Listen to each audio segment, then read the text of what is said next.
سونامی قیمت مسکن در ایران. ابتدا مقدمات و سپس مهمترین دلیل را در انتهای این پست عرض خواهم کرد.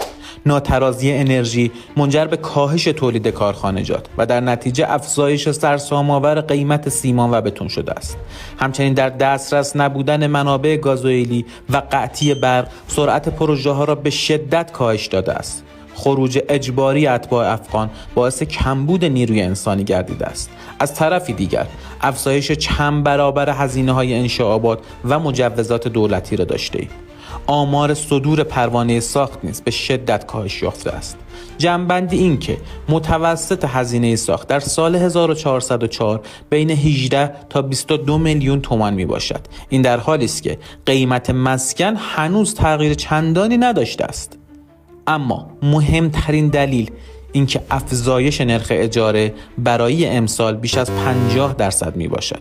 در واقع هزینه خرید خانه به صرفه تر از رهن و اجاره می باشد.